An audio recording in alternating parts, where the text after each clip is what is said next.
நான் டாக்டர் வேல்நாராயணன். இன்றைக்கி நான் பேச போகிறது யோகிக் ஹோமியோபதி பற்றி. உங்களுக்கு எல்லாருக்கும் ஹோமியோபதி தெரியும், அது என்னடா யோகிக் ஹோமியோபதி அப்படின்னு யோசிப்பீங்க.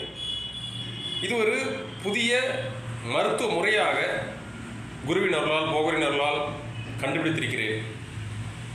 முதல்ல ஹோமியோபதினா என்ன நிறைய பேருக்கு தெரியாது. ஏதோ ஜெர்மனிய மருத்துவமாம்பா, ஏதோ சின்ன சின்னதாக கோழியாக கொடுப்பாங்கப்பா. உண்மை என்னென்னா, ஹோமியோபதி மருத்துவத்தை பற்றி தெரியறதுக்கு முன்னாடி நம்ம உடலை பற்றி நமக்கு தெரியணும். இங்கே இந்தியாவுடைய தலையெழுத்து என்னன்னு பார்த்தீங்கன்னா, 4 பூதங்கள் தான் அவங்களுக்கு தெரிஞ்சு வச்சுருக்கிறாங்க. இப்போ நம்ம கூட இருக்கக்கூடிய மாடர்ன் சயின்ஸ் 4 பூதங்களை பற்றி தான் சொல்லுது. ஏன்னா மாடர்ன் மெடிசனை பொறுத்த வரைக்கும் ஹிப்போக்ரேட்ஸ் தான் அதனுடைய தந்தை. ஹிப்போக்ரேட்ஸ் என்ன பண்ணார், இந்தியாவிலிருந்து தன்னுடைய கருத்துக்களை கடன் வாங்கினார்.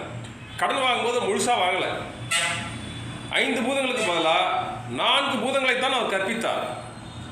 அதனால் த மெட்டீரியல் எக்ஸிஸ்டன்ஸ் எனப்படும் ஸ்தூலத்துக்கு அதிகப்படியான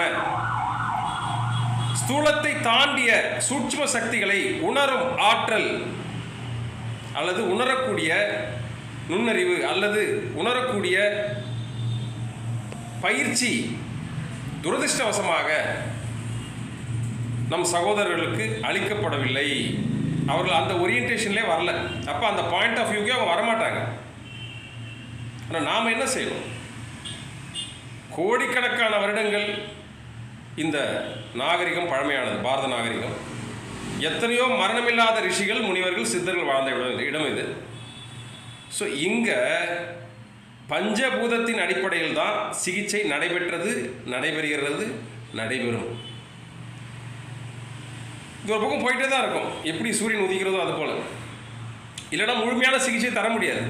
என்றால் மனிதன் ஆன்மா. மனிதன் ஆன்மான ஆகாய தத்துவம். அந்த ஆகாய தத்துவம் தான் எல்லாம் தோன்றுகிறது. மற்ற 4ம் இந்த ஆகாய தத்துவத்தில் தான் அடங்கும், ஒடுங்கும். இந்த ஆகாயம் மனித உடலில் மனமாக இருக்கிறது. அந்த மனதுக்கு தான் மருந்து. இந்த அடிப்படையில் ஹோமியோபதி, சித்த மருத்துவம், ஆயுர்வேதம், சீன மருத்துவம், திபெத்திய மருத்துவம், வர்மம், இது எல்லாமே செயல்படுகின்றன இந்த பஞ்சபூதங்கள் அடிப்படையில் தான். அதிலும் குறிப்பாக ஆகாய பூதத்தை மையமாக வைத்து. ஸோ ஹோமியோபதி என்பது ஆகாய தத்துவத்தை வளப்படுத்துகிறது, பலப்படுத்துகிறது. இதை முதல்ல புரிஞ்சுக்கணும். அப்படி பார்த்தீங்கன்னா மனதை சரி செய்யும், மனதின் விகாரங்களை சீர்படுத்தும் ஆற்றலை கொண்டது. இப்போ உடம்பை பிரிச்சிங்கன்னா, இந்திய யோக முறை பிரகாரம் பிரிச்சிங்கன்னா, கண்ணுக்கு தெரியக்கூடிய பருவுடல், ஸ்தூல உடல். அதுக்கப்புறம் கொஞ்சம் உள்ளே போனீங்கன்னா பிராண உடல். அதுக்கு உள்ளே போனீங்கன்னா சூக்குமம் எனப்படும் மனோ உடல். அதுக்கு உள்ளே போனீங்கன்னா விஞ்ஞானமய கோஷம் எனப்படும் அறிவு உடல், புத்தி உடல். அதுக்கு உள்ளே போனீங்கன்னா ஆன்ம அனுபவங்களை பெறும் பிளிஸ் பாடி எனப்படும் ஆனந்த உடல். அதையும் தாண்டிட்டா வெறும் ஆன்மா மட்டும்தான் நிற்கும். ஆன்மானா வாய்டு, த எசன்ஸ், த தவோ, பிரம்மம், சிவம், எப்படினாலும் சொல்லலாம். அது எப்பயுமே இருக்குது.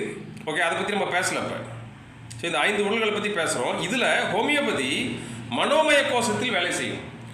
அப்போ யோகா எங்கே வேலை செய்யும்? யோகா தெரப்பி பிராணமய கோஷத்தில் வேலை செய்யும். அப்போ மனோமய கோஷமும் அதிலிருந்து வெளிப்படும் பிராணமய கோஷமும் சரி செய்யப்பட்டால் ஆட்டோமேட்டிக்காக உடனடியாக அதன் விளைவாக ஸ்தூலம், அதாவது இந்த அன்னமய கோஷம், ஃபிசிக்கல் பாடி சரி செய்யப்படுகிறது. அதுதான் இந்த ரமணாபத்தை சொல்லுவாங்களே, அங்கே அடித்தா இங்கே வலிக்கும்.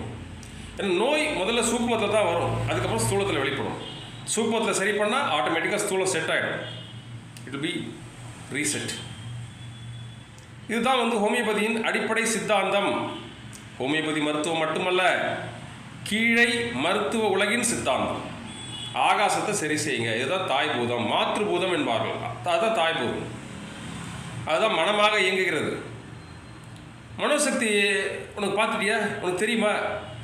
மனோசக்தியை வச்சு தான் யூரி கெல்லர் இரும்பை வளைக்கிறாரு. இப்போ என்ன பதில் சொல்லுவீங்க? இரும்பை வளைக்கிறாருல்ல, அதே மனோசக்தி தான். இந்த மனோசக்தியை பயன்படுத்தி தான் பொருள்களை லிஃப்ட் பண்ணுறாங்க. டெலிகினிசிஸ், பொருள்களை நவுத்துறாங்க, இதே மனோசக்தி தான். அப்போ ஏதோ ஒரு மேக்னட்டிசம் இருக்குல்ல, எலக்ட்ரோ மேக்னட்டிசம், அதுதான் மனம், மனதின் ஆற்றல். அது எல்லா இடத்துலையும் இருக்குது. அது மனம்னு அப்படியே ஒரு முரண்டு கட்டிகிட்டு இருக்குது, ஐஸ் கட்டி மாதிரி, தண்ணியில் இருக்கக்கூடிய ஐஸ் கட்டி போல் மனம் என்று தனித்தனியாக விளங்குகிறது. ஆனால் அது ஒரே சீராக ஒரு கடலாகத்தான் இருக்கிறது, எலக்ட்ரோ மேக்னெட்டிக் ஃபீல்டு. ஸோ இதன் அடிப்படையில் தான் இந்த மருந்து வேலை செய்கிறது. ஸோ ஹோமியோபதியையும் யோக சிகிச்சையையும் ஒருங்கிணைத்து யோக வழி ஹோமியோபதி என்ற ஒரு புதிய சிகிச்சை முறையை சித்தர்களால் உருவாக்கியிருக்கிறேன். விருப்பமுள்ளவர்கள் தொடர்பு கொள்ளவும். இதில் 18 மருந்துகளை நான் கார்ப்பரேட் பண்ணியிருக்கேன். 18 மருந்துகள் ப்ளஸ் 18 வகையான யோகாசனங்கள். இதை பற்றி ஒன்று ஒன்றா நான் உங்களுக்கு ஒரு பதிவில் சொல்லிட்டு வரேன். நன்றி, வணக்கம்.